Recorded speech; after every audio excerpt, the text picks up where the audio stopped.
मौलाना असरारुल हक साहब को याद करते हैं। इस सरजमीन पर खड़ा हूं और एक ऐसी सभा में खड़ा हूं जो प्रतिरोध की सभा है। डॉक्टर जी ने कभी कहा कि न तेरा है न मेरा है, ये हिंदुस्तान सबका है। न तेरा है न मेरा है, ये हिंदुस्तान सबका है। नहीं समझी गई ये बात तो नुकसान सबका है।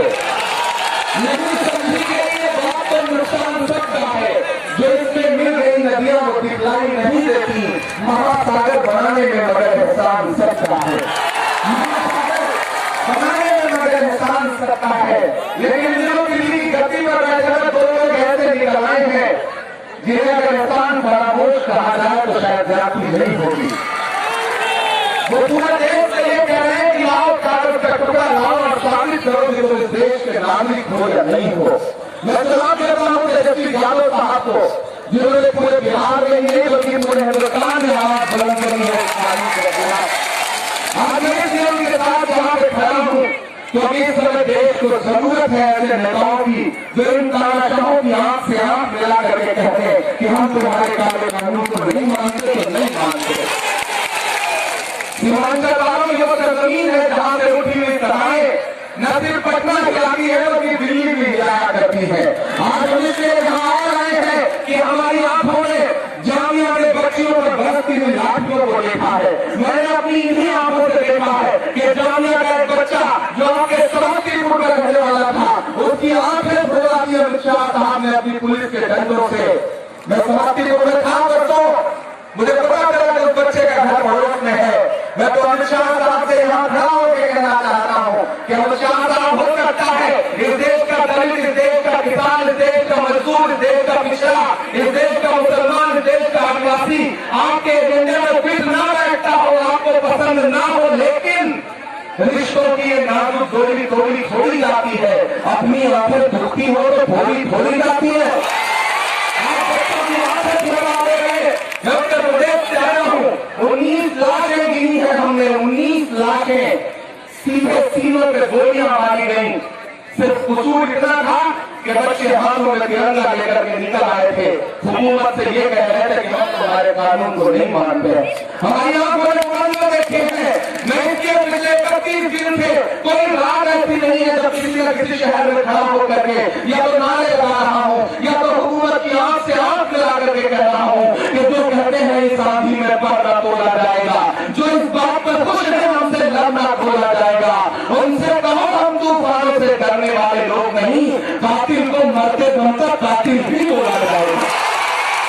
कातिल को मरते दम तक कातिल ही बोला जाएगा। बड़ी तादाद में आप यहाँ इकट्ठा है, बड़ी तादाद में आप वो है जो मुझे सुनते हैं, मुझे प्यार करते हैं, मेरे गर्भों पे दुआएं देते हैं मुझे। मैं आज खास तौर से यहाँ इस कार्यक्रम का हिस्सा बनने के लिए आया। मैं पिछले 3 दिन से बिहार हूँ। समस्तीपुर था, दरभंगा था, सीवान था, उसके बाद बेगूसराय था, पटना सब्जीबाग में था। लेकिन मुझे पता चला कि सीमांचल से तेजस्वी जी ने बीड़ा शुरू किया, बीड़ा उठाया, एक मशाल उठाई है हाथों में। तो मुझे लगा कि नहीं, मुझे जाना चाहिए। और वो जाना क्यों चाहिए? सीमांचल वालों में बताता हूँ कि मुझे तेजस्वी जी के साथ इस वक्त यहाँ क्यों खड़े होना चाहिए। वो इसलिए कि मैं पूरे हिंदुस्तान में इस वक्त अगर नजर दौड़ाता हूँ, पुलिस वाला साथी और पीछे वाले लोगों को दिखाई नहीं पड़ रहा है।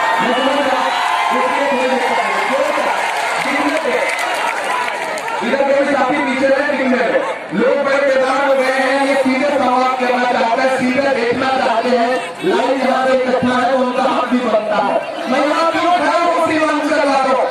जब इस वक्त जब तानाशाही है मुल्क में, जब डॉक्टर बाबा साहब भीमराव अम्बेडकर के बनाए हुए संविधान को कुचलने के लिए दिल्ली की गद्दी में बैठे हुए तानाशाह ये कह रहे हैं कि हम संविधान बर्बाद कर देंगे, संविधान मिटा देंगे। ऐसे वक्त में एक कलमगार की हैसियत से, शायर की हैसियत से जब मैं पूरे हिंदुस्तान में नजर बनाता हूँ कि आरएसएस की विचारधारा के खिलाफ, संविधान को बर्बाद करने वाली विचारधारा के खिलाफ इस मुल्क में सबसे मजबूत चेहरा कौन है, तो मेरी आंखों में सिर्फ एक नाम आता है, लालू प्रसाद यादव का। और सीमांचल वालों, मैं कभी कभी सोचता हूँ कि वो कत्ल भी करते हैं तो चर्चा नहीं होता, आवाज भी भरते हैं तो हो जाते हैं बदनाम। जब मैं कभी कभी सोचता हूँ इस देश के अंदर में कितने बड़े बड़े सूबेदार हैं जो देश की कुर्सियों पर बैठे हुए हैं। और जब मैं कभी लालू जी के बारे में सोचता हूँ और ये पाता हूँ कि वो जेल में है, तो फिर मुझे लगता है कि जिन्हें जेल में होना था वो सत्ता में है, जिन्हें सत्ता में होना था वो जेल में है। ये देश की सबसे बड़ी विडंबना है। और वो क्यों है? कभी आपने सोचा कि वो जेल में क्यों है? सिर्फ ये बताया गया, महज आरोप ऐसा लगाया गया कि नहीं साहब आरोप तो ये है। मैं तो अक्सर पूरे देश में घूम घूम के तेजस्वी जी कहता हूँ कि लालू जी पर चारा का आरोप लगाने वाले देश का भाईचारा खा गए हैं, जेल में तो उनको होना चाहिए। जिन्होंने देश के भाईचारे को खा लिया है। दरअसल लालू जी का कसूर कुछ नहीं है। लालू जी का कसूर सिर्फ इतना है कि उन्होंने बिहार में ऐसे लोगों को जबान दी, ऐसे लोगों को हुकूमतों से आंख मिला करके बोलना और लिखना सिखाया, पढ़ना सिखाया। ऐसे लोगों को उन्होंने प्रशासनिक कमरों में जाकर के अधिकारियों के सामने बैठने की हिम्मत दी जो सदियों से दबे घुसे थे। सिर्फ कसूर इतना है लालू प्रसाद यादव जी का, इसलिए वो जेल में है। लेकिन सलाम दे सकती है आपको, जब पूरा देश सज्जों में छुपने के लिए तैयार खड़ा है, जब बड़े बड़े नेताओं को मैं दरबारों के चक्कर लगाते देख रहा हूँ, जब मैं ये देख रहा हूँ कि अपना छोटा सा बिजनेस बचाने के लिए, अपनी फैक्ट्री बचाने के लिए, अपनी कुर्सी बचाने के लिए जेल न जाने के डर से, न जाने कितने बड़े बड़े सूरमा जिनकी रीढ़ की हड्डियां बड़ी मजबूत हुआ करती थी, वो नरेंद्र मोदी और अमित शाह के कदमों में झुके हुए हैं। लेकिन आपने ये बताया कि आप लालू प्रसाद यादव के असली लाभ हैं। आपने झुकना कबूल नहीं किया। सलाम आपको, मैं इसलिए भी आज आपके साथ खड़ा हूँ क्योंकि मेरा फर्ज है कि हिंदुस्तान में जो भी तानाशाही के खिलाफ मजबूती के साथ खड़ा है, मैं उसके साथ खड़ा हूँ। क्योंकि मेरा कलम मुझसे कहता है कि इमरान ये वक्त ऐसा है कि अगर चुप रह गए, अगर नहीं बोले, अगर खामोश रह गए तो आने वाली नस्लें बोल नहीं पाएंगी। आने वाली नस्लें बोल सके, इसके लिए जरूरत है कि मैदान में उतरो, सड़क पर उतरो। जिस दिन जामिया का ये मसला हुआ था, ये आंदोलन इतना बड़ा कैसे बन गया? कभी आपने सोचा है कि आंदोलन इतना बड़ा कैसे बन गया?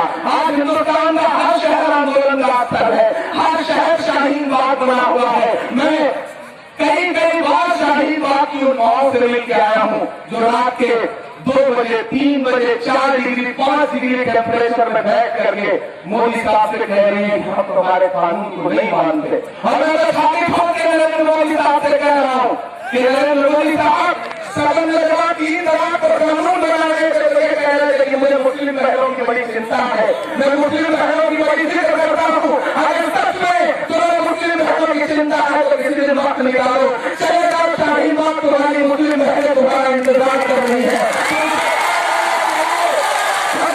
कानून को नहीं मानते। अब सिर्फ शाहीन बाग ही शाहीन बाग नहीं है, पटना का सब्जीबाग भी शाहीन बाग है, अररिया भी शाहीन बाग है, किशनगंज भी शाहीन बाग है, सीवान भी शाहीन बाग है, दरभंगा भी शाहीन बाग है। बिहार का हर शहर शाहीन बाग है। बिहार वालों सलाम आपको, पूरा हिंदुस्तान आंदोलन कर रहा है, लेकिन जिस तरह उम्र करके आप आ रहे हैं, जिस जुलूम के साथ आप आ रहे हैं, बिहार को यूं ही नहीं सलाम किया जाता, बिहार वो काम भी करता है कि उसे सलाम किया जाए। इस लड़ाई को कमजोर मत पड़ने दीजिएगा, इस लड़ाई को बिल्कुल कमजोर मत पड़ने दीजिएगा, क्योंकि जो दिल्ली में बैठे हुए लोग जिन्हें लगता है कि वो सब कुछ वही तय करेंगे, जो ये सोचते हैं कि देश के सबसे बड़े चाणक्य हैं, दरअसल उनकी सारी चाणक्य इस बार झारखंड में खंड खंड हो गई। झारखंड ही नहीं, मैं पूरी जिम्मेदारी से कह रहा हूं, मैं आज तो महसूस कर रहा हूं कि अभी तो चाणक्य की चाणक्यी झारखंड में गई है, चंद दिनों बाद बिहार में उनकी चाणक्यी कैसा आ गया।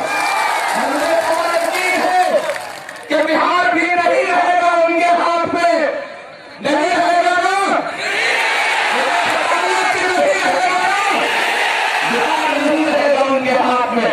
लोकसभा में आपको नेता प्रतिपक्ष कहते हैं, लेकिन मेरा मन करता है कि जब भी आपसे लोकसभा से कहूंगे, आने वाले बिहार का मुख्यमंत्री मेरे सामने बैठा होगा।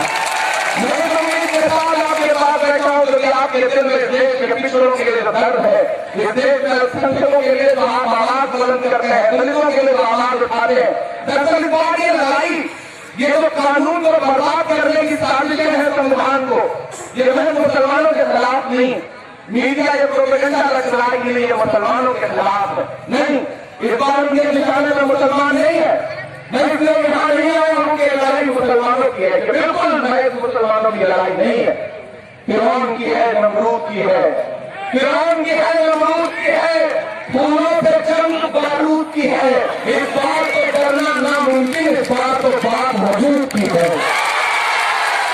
इस बात को डरना नामुमकिन, इस बात को बात मौजूद की है। मिट जाएंगे, मर जाएंगे, मत समझो के डर जाएंगे। तुम आंसू गैस चलाओगे, हम चीखेंगे, चिल्लाएंगे, पर कागज नहीं दिखाएंगे, लेकिन बिहार वालों, ये जो CAA है, ये जो NRC है और ये जो NPR है, दरअसल ये मोदी है, अमित शाह है, नीतीश कुमार है। ये तीनों की क्रोनोलॉजी को समझिए। एक जो है वो मोदी है, दूसरा जो है वो अमित शाह है, तीसरा जो NPR है उसमें कहा जा रहा है ये तो सिर्फ जानकारियां ली जाएंगी। दरअसल उसके पीछे का एजेंडा समझिए, वो पलट के उसी तरह आपको मार करेगा जैसे नीतीश जी किया करते हैं। ये NPR का हर खेल यहीं से होगा। तो मैं आपसे गुजारिश भी कर रहा हूं कि ये जो कानून आया है, ये जो कानून आपके सामने लाया गया है, इसके जितने गुनहगार नरेंद्र मोदी और अमित शाह हैं, उससे कम गुनहगार नीतीश कुमार जी नहीं। मैं पूरी जिम्मेदारी से बात कर रहा हूं। आप घूम घूम करके आपके आंदोलनों में पहुंचने वाले कई ऐसे नेताओं को देख रहे होंगे जो माइक पर खड़े होकर के नरेंद्र मोदी को कोसेंगे, अमित शाह को कोसेंगे, योगी को कोसेंगे, लेकिन एक भी शब्द नीतीश कुमार के खिलाफ नहीं बोलेंगे।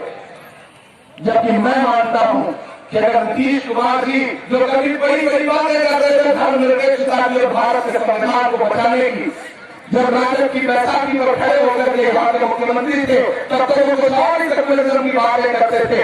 अगर उन्होंने सच में इस कानून की भयावहता को समझा होता तो शायद वो संविधान से समझौता न करते। अगर वो बाबा साहब भीमराव अम्बेडकर के बनाए हुए संविधान के सच्चे संरक्षक होने की बात करते तो शायद वो इस कानून को किसी भी तरह हिमायत न करते, समर्थन न करते। लेकिन कर दिया है उन्होंने।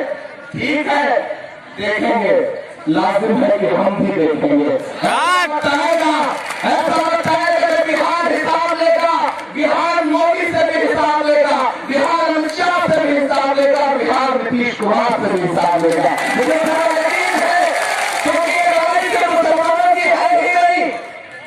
मैं पूछना चाहता हूं आपसे कि इस देश का निवासी, इस देश का किसान, इस देश का मजदूर, इस देश का दलित और बिहार का महादलित, बिहार में बहुत सारी ऐसी जातियां हैं जो घुमंतू जातियां सही जाती हैं, जिन्हें बंजारा कहा जाता है। जिस मजदूर के पास अपना घर नहीं है, जिस किसान के पास अपनी जमीन नहीं है, तो दूसरों की जमीनों को किराए पर लेकर के अपने पसीने से जमीन को सींच करके जब अनाज उगाता है, तब अंबानी और अडानी के खजाने भरा करते हैं। वो किसान कहां से लाएगा पेपर, कहां से लाएगा?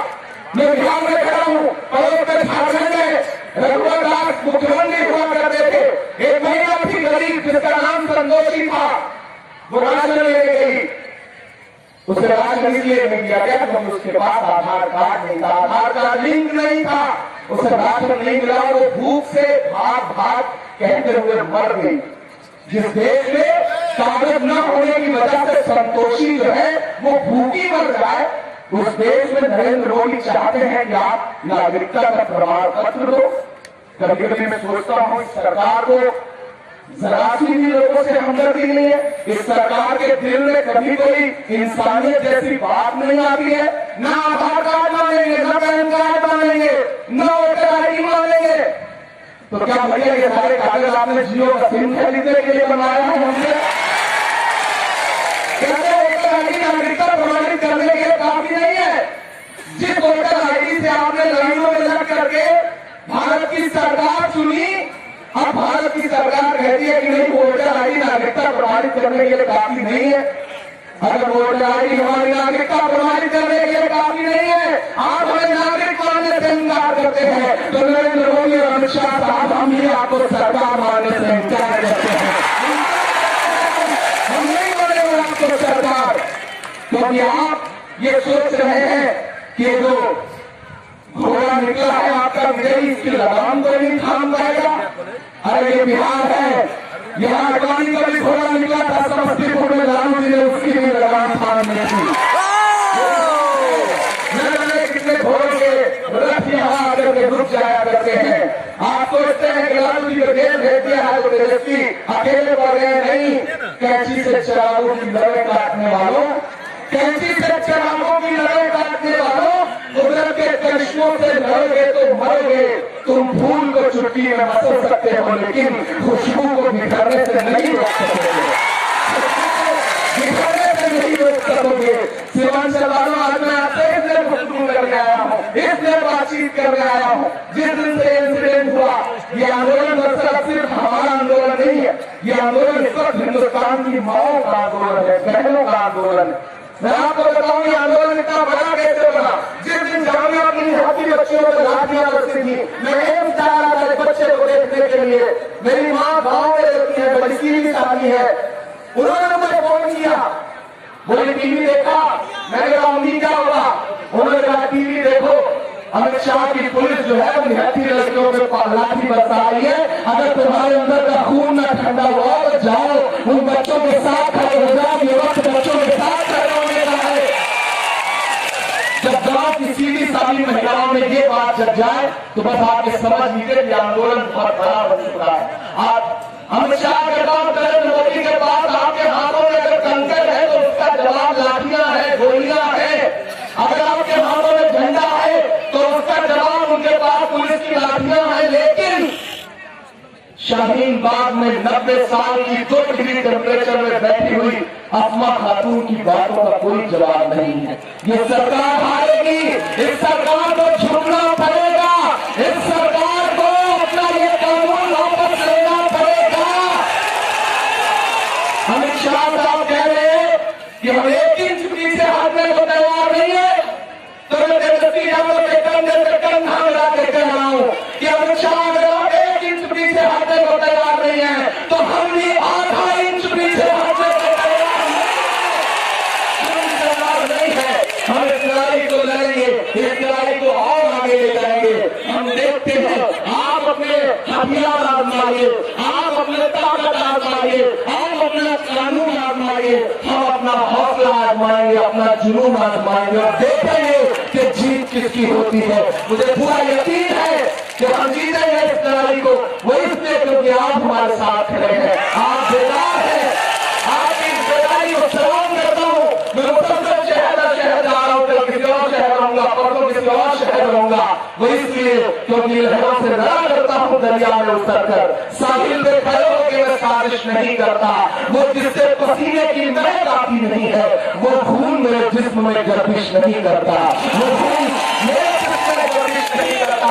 मैं फिर आऊंगा आपके बीच में, मैं सरफराज साहब से कहूंगा कि लगातार कुछ न कुछ इस तरह का आंदोलन करते रहे, काम करते रहे। क्योंकि आज मौसम भी लगभग मेहमान होने को आ गया है और मैं आज शाही कराने के आया हूँ, आज आपसे बातचीत कर रहे हैं। मेरी बात सुनिए,